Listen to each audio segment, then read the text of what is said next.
최근 몇 년간 금값의 움직임은 늘 뒤늦은 설명을 동반해왔다. 가격이 오르면 언론은 불안, 전쟁, 정치 리스크를 이유로 들고, 조정이 오면 거품과 과열을 이야기한다. 하지만 이런 설명에는 늘 공통점이 있다. 결과를 따라가며 이유를 붙일 뿐, 구조를 설명하지는 않는다는 점이다. 금값은 정말 예측 불가능한 것일까? 아니면 우리가 금을 바라보는 방식 자체가 잘못되어 있는 것일까? 대부분의 사람들은 금을 감정적인 자산으로 인식한다. 공포가 커지면 오르고 안정되면 내리는 일종의 심리 지표처럼 여긴다. 하지만 이 인식은 금이라는 자산의 본질을 흐린다. 금은 역사적으로 가장 오래된 화폐이자 동시에 가장 느리게 움직이는 경제 변수다. 그렇기 때문에 단기적인 설명에는 맞지 않지만 장기적인 구조에서는 놀라울 정도로 정직하게 반응한다. 금 시장을 이해하기 위해서는 먼저 한 가지 오해부터 정리해야 한다. 바로 1980년대 금값 폭락의 기억이다. 많은 투자자들이 이 시기를 금 투자 실패의 결정적 증거처럼 언급한다.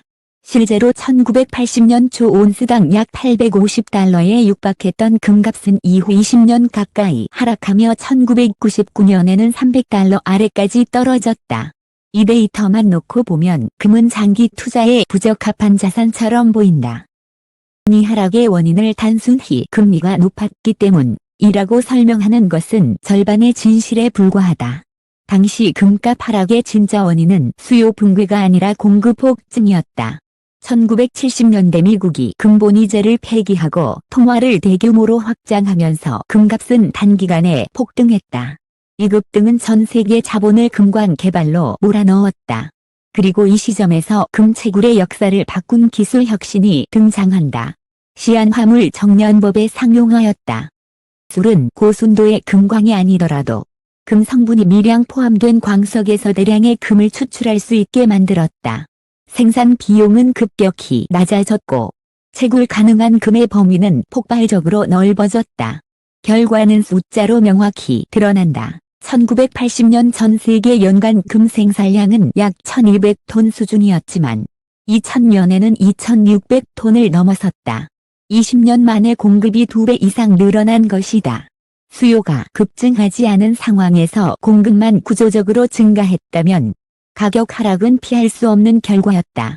이는 금이 특별해서 벌어진 일이 아니라 모든 원자재와 상품 시장에 적용되는 가장 기본적인 경제 원리였다.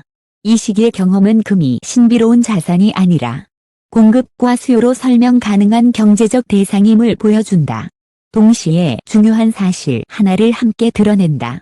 금은 한때 공급을 기술과 자본으로 통제할 수 있었던 자산이었다는 점이다. 가격이 오르면 투자가 늘고 기술이 발전하며 공급이 따라오는 구조였다. 하지만 이 구조는 영원하지 않았다. 2008년 글로벌 금융위기는 금에 대한 또 다른 오해를 만들어냈다. 많은 사람들은 위기가 터지면 금값이 가장 먼저 오를 것이라 믿었다. 그러나 실제로는 정반대의 장면이 연출됐다. 리먼 브라더스 파산 이후 금융 시스템이 흔들리자 금값은 단기간에 30% 가까이 폭락했다. 안전자산이라던 금이 왜 위기의 한복판에서 무너졌을까? 이 현상은 금의 실패가 아니라 유동성 위기의 전형적인 모습이었다.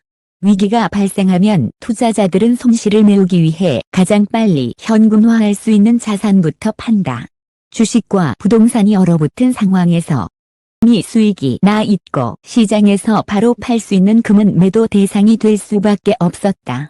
이 시기를 이해하지 못하면 금은 위기에 약한 자산이라는 잘못된 결론에 도달하게 된다. 그러나 진짜 변화는 그 다음에 일어났다.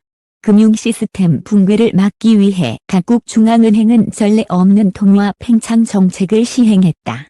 양적 완화라는 이름 아래 막대한 유동성이 시장에 풀렸다.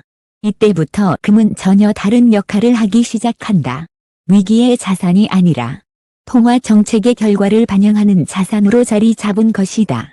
2008년 말 $700대까지 밀렸던 금값은 이후 몇 년간 가파르게 상승해 2011년에는 $900를 넘어섰다. 이 상승은 공포 때문이 아니라 시중에 풀린 돈의 양이 만들어낸 결과였다. 통화량은 빠르게 늘어났지만 금의 공급은 같은 속도로 증가하지 못했다. 이 간극이 시간이 지나며 가격에 반영된 것이다. 이 과정에서 나타난 특징적인 현상이 있다. 금값은 통화량 증가를 즉각적으로 따라가지 않는다. 오히려 한동안 정체되거나 뒤처지는 모습을 보인다. 그러다 어느 순간 그동안 쌓였던 격차를 한 번에 만회하듯 급등한다. 경제학에서는 이를 오버슈팅이라고 부른다. 금시장에서는 이 패턴이 반복적으로 관찰된다. 이 현상은 금이 단순한 산업 원자재가 아니라 화폐 가치의 거울로 작동하고 있음을 보여준다. 금값이 오른다는 것은 금이 특별해졌다는 의미가 아니다. 금의 가치를 측정하는 기준, 즉 종이 화폐의 가치가 그만큼 희석되었음을 의미한다. 코로나 팬데믹 당시 전례 없는 속도로 통화량이 늘어났을 때 값이 결국 사상 최고치를 경신한 것도 같은 맥락이다.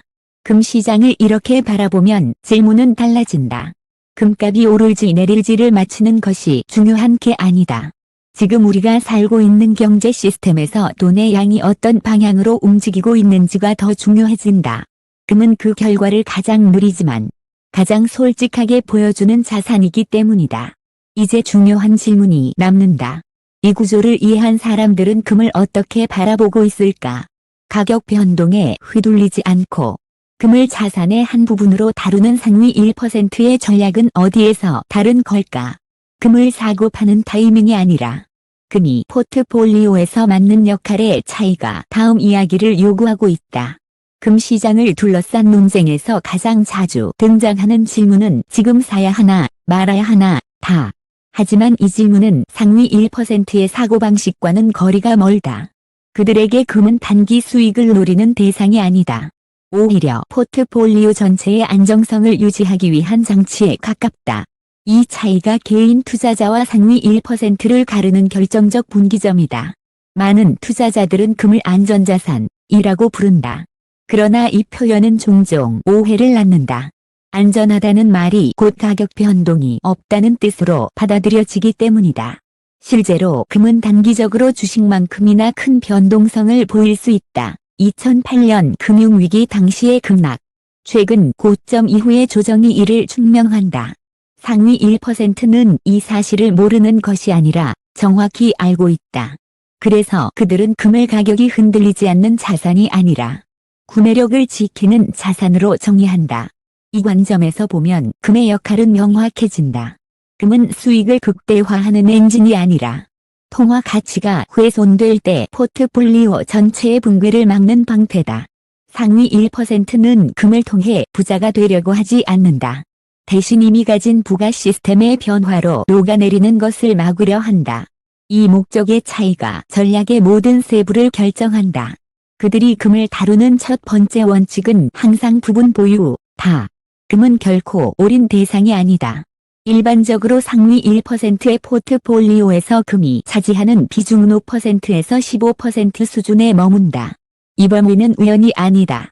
금이 제공하는 방어 효과가 극대화되는 지점이면서 동시에 변동성으로 인한 기회비용을 감당할 수 있는 선이다.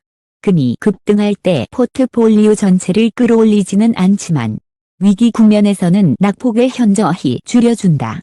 두 번째 원칙은 타이밍이 아니라 역할이다.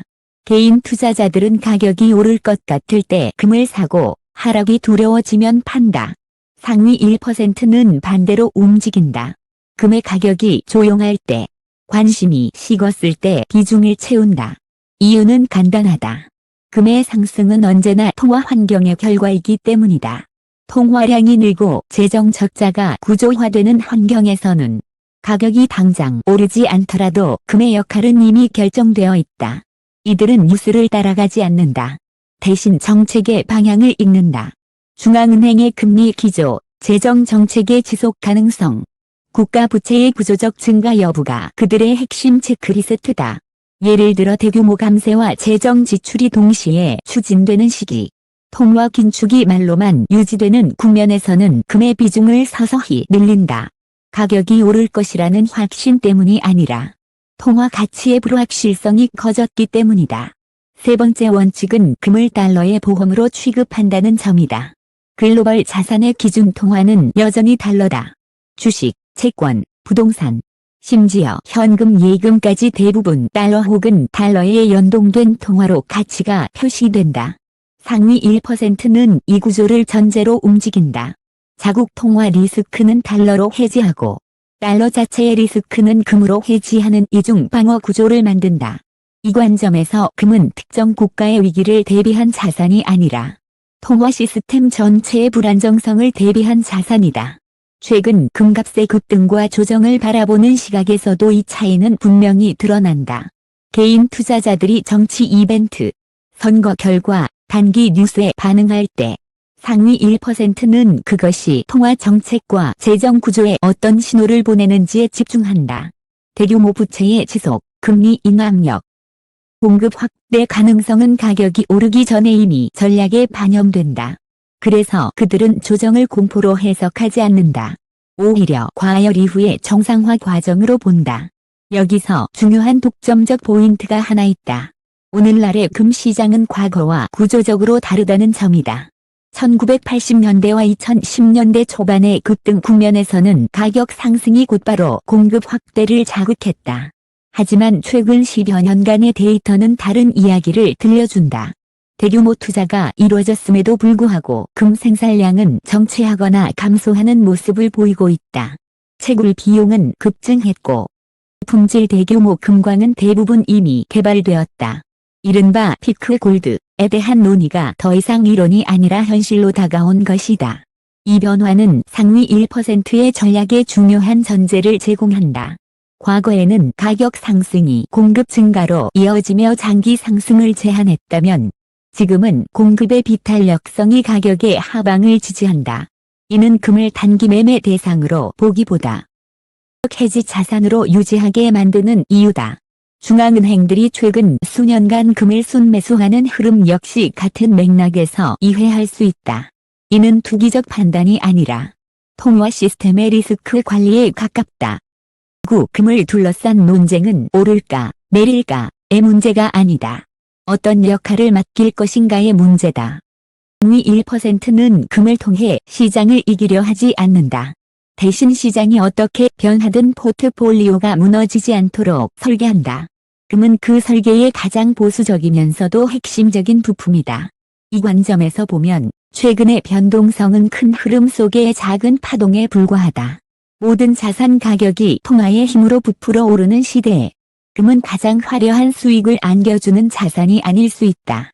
그러나 시스템이 흔들릴 때 마지막까지 기능하는 자산이라는 점에서 그 가치는 여전히 유효하다.